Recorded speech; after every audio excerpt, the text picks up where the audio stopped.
Good day everyone, I'm Princess Miyuki Elsato, a first-year nursing student at Emilio Aguinaldo.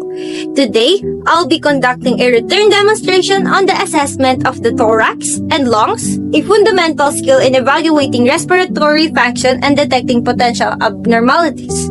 Through this demonstration, I will apply proper inspection, palpation, percussion, and auscultation techniques to assess the lung expansion, breath sounds, and overall thoracic health. This assessment plays a crucial role in identifying early signs of respiratory condition, ensuring timely interventions. Now, let's begin!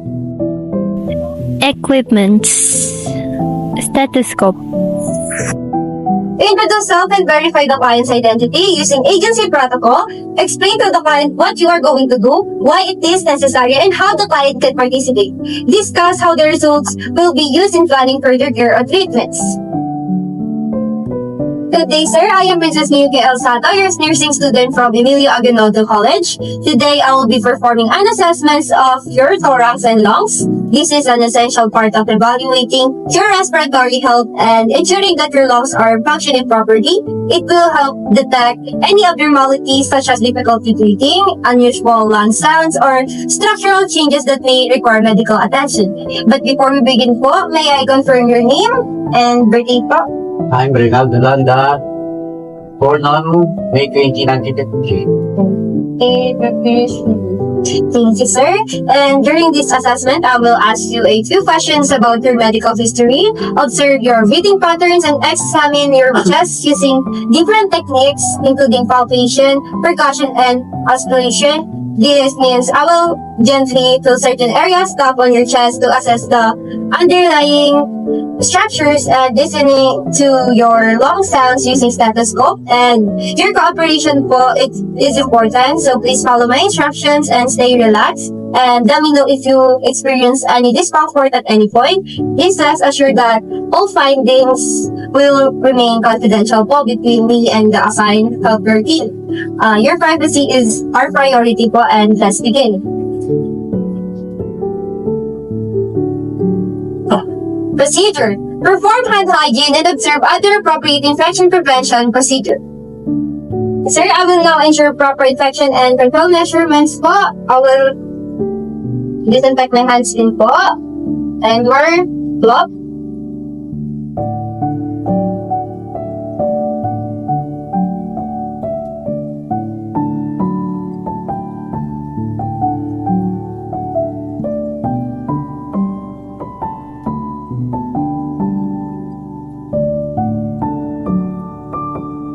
Procedure. Provide for client privacy in lumen. Drape the entire thorax when it is not being examined.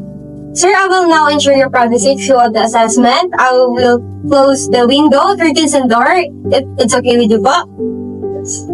Okay, it's okay.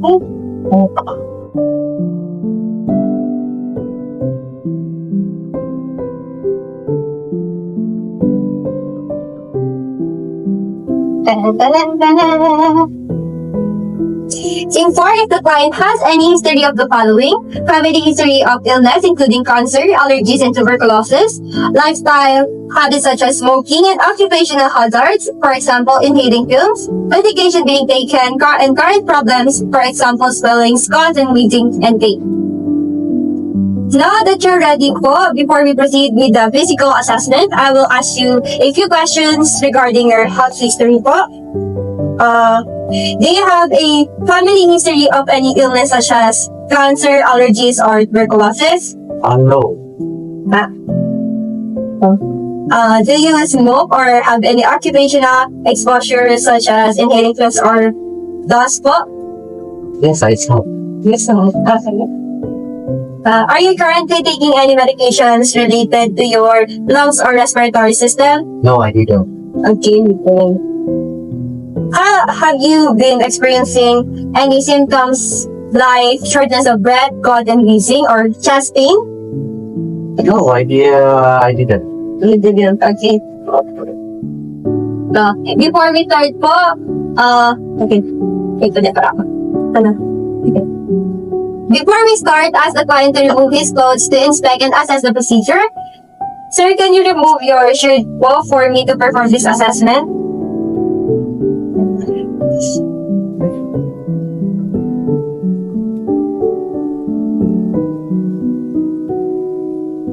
Now we will assess posterior thorax. Sir, can you move your body to your right po? To your right. Okay.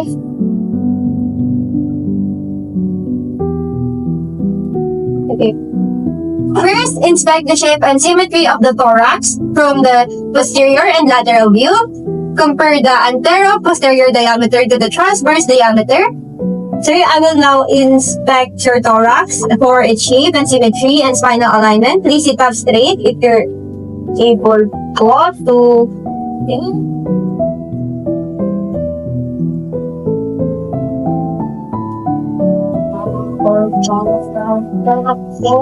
Thank you, sir. Inspect the spinal alignment for deformities if the client can stand. From a lateral position, observe the three normal curvatures, cervical, thoracic, and lumbar. To assess for lateral deviation of spine, scoliosis, observe the standing client from the rear. Have the client bend forward at the waist and observe from behind. Sir, now I will assess your spine for scoliosis. Sir, can you please stand up po and turn your back towards me po? Okay, so kanya, okay? Okay, please bend forward at the waist po. Okay. Okay.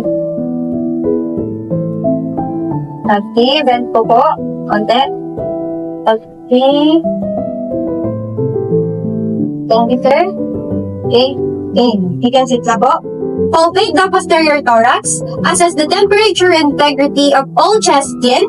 For clients who have respiratory complaints, palpate all thorax areas for bulge, tenderness, or abnormal movements. Avoid deep palpation for painful areas, especially if a fractured rib is suspected. In such a case, deep palpation could lead to a displacement of the bone fragment against the lungs. Sir, now I will palpate your posterior thorax to assess the skin temperature and tenderness and any abnormalities. Let me know po if you feel any pain and discomfort. So, can you move your to the right po? To the right, okay? Okay, first your temperature po muna.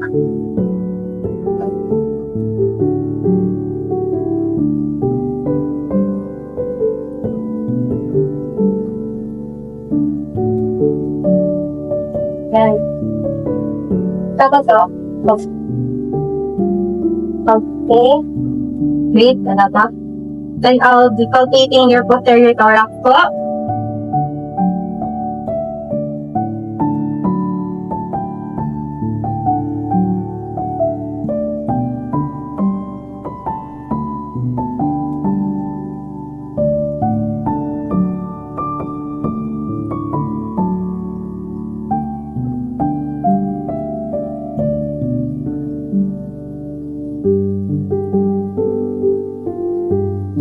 Palpate the posterior thorax for respiratory excursion or thoracic expansion. Place the palms of both your hands over the lower thorax with your thumbs, adjacent to the spine, and your fingers stretch it laterally. Ask the client to take a deep breath while you observe the movement of your hands and any lag in movement. Sir, I will now check for thoracic expansion. Please take a deep breath po, in and out, while I place my hands on your back po. Okay. Tataas na yung kitchen. Okay, inhale. Exhale po. Inhale. Inhale. Exhale po. Okay. Inhale. Exhale po. Inhale. Exhale po. Okay, thank you po. Okay. Nice. Palpate the thorax for vocal tactile primitus. The faintly perceptible vibration felt through the chest wall when the client speaks. Place the palmar surface of your fingertips or the older aspect of your hand or closed fist on the posterior thorax, starting near the apex of the lungs. Ask the client to repeat such words as blue mood or 1, 2, 3. Repeat the 2 steps, moving your hand sequentially to the base of the lungs through positions BE. Compare the primitus on both lungs and between the apex and the base of each lung using either one hand and moving it from one side of the client to the corresponding area on the other side or using two hands that are replaced thusly on the corresponding areas of each side of the thorax. Sir, I will check for vocal parameters. Please say 1, 2, 3 while I place my hands on different areas of your back po.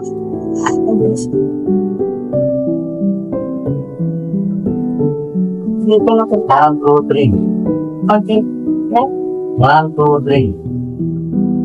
Okay po. 1, 2, 3. Okay. 1, 2, 3. Ito pa po. Ito ba? 1, 2, 3. Okay. 1, 2, 3. 1, 2, 3. 1, 2, 3. Okay po. Thank you.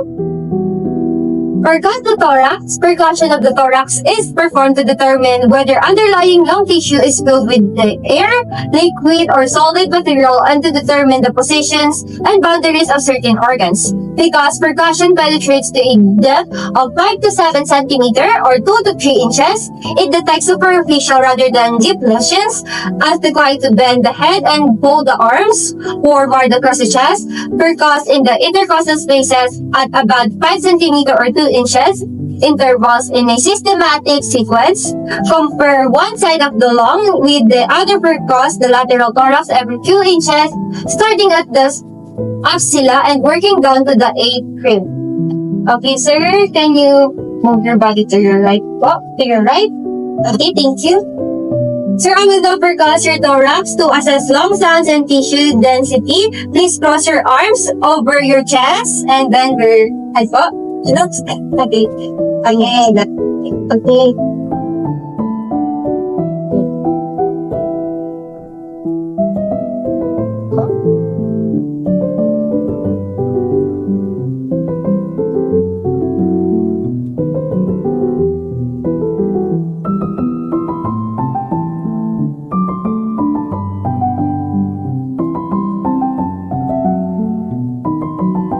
Okay. Okay. Baba pa.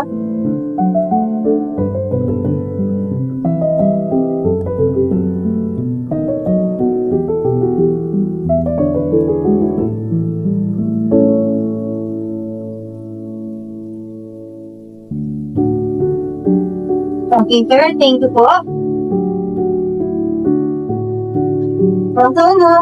Auscultate the thorax using the flat disc diaphragm of the stethoscope. Use the systematic zigzag procedure used in percussion as declined to take slow and deep breaths through the mouth. Listen at each point to the breath sounds used during a complete inspiration and expiration. Compare findings at each point with the corresponding point on the opposite side of the thorax.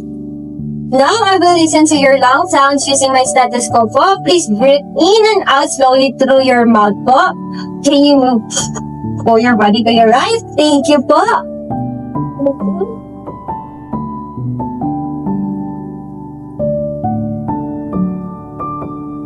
Okay, inhale. Exhale po. Inhale. Exhale. Inhale. Exhale po. Inhale. Exhale. Inhale. Exhale. Inhale. Exhale. Inhale. Exhale po. Inhale. Exhale po. Inhale. Exhale po. Inhale. Exhale po. Inhale, exhale po, and inhale, exhale po.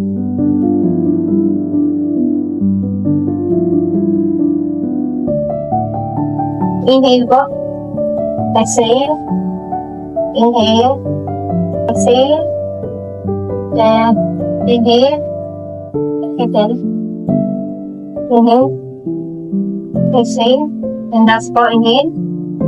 Okay. Okay po, thank you po.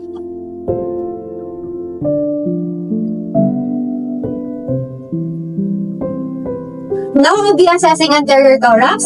First, inspect the breathing patterns. For example, respiratory rate and rhythm. Sir, now I will assess the front of your chest. Can you face towards me po? Okay, thank you po. Inspect the costal angle formed by the intersection of the costal margin and the angle at which the ribs enter the spine. Sir, allow me to inspect your breathing pattern po and the shape of your rib cage. Is that okay with you po? Okay, sit up straight po.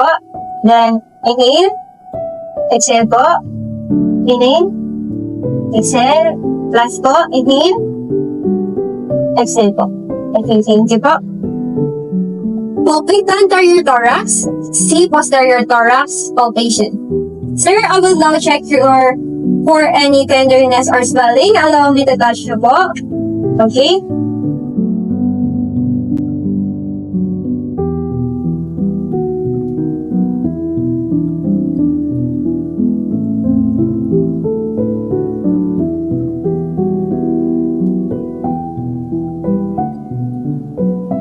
Okay, thank you po. Palpate anterior thorax for respiratory excursion. Place the palms of both your hands on the lower thorax. With your fingers laterally along the lower rib cage and your thumbs along the costal margins. Ask the client to take a deep breath while you observe the movement of your hands. Sir, I will now check your respiratory expansion. Please take a deep breath while I observe the movement of your chest po. Okay. Okay, inhale. Exhale po. Again, inhale. Exhale po. Inhale. Exhale po. Inhale. Exhale po. Okay, thank you po. Palpate tactile formitus in the same manner as for the posterior thorax and using this sequence. If the breasts are large and cannot be retracted adequately for palpation, this part of the examination is usually omitted. Sir, I will assess vibration when you speak po. Please say 1, 2, 3 while I check different areas of your chest po. Okay. 1, 2, 3. Okay po. 1, 2, 3. Okay. 1, 2, 3. Okay. 1, 2, 3. Again po. 1, 2, 3. And again po. 1, 2, 3. And again po. 1, 2, 3. 1, 2, 3. Okay, thank you. Percuss the anterior thorax systematically. Begin above the clavicles in the supraclavicular space and proceed downward to the diaphragm. Compare the lung on one side to the lung on the other side. Displace human breast to facilitate percussion of the lungs.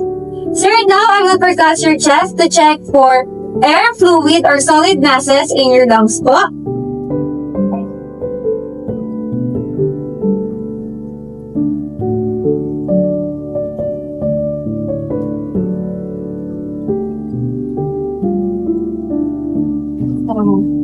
Paano siya? Pag-ayo ba din? Okay, sir. Thank you po. Auscultate the trachea. Auscultate the anterior thorax. Use the sequence used in percussion 7, beginning over the bronchi between the sternum and the clavicles. Sir, I will now listen to your lungs. Please breathe deeply through your mouth. Okay, sir.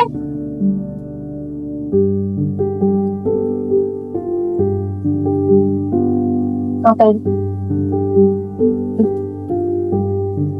Okay, inhale. Exhale. Inhale. Exhale. Inhale. Exhale.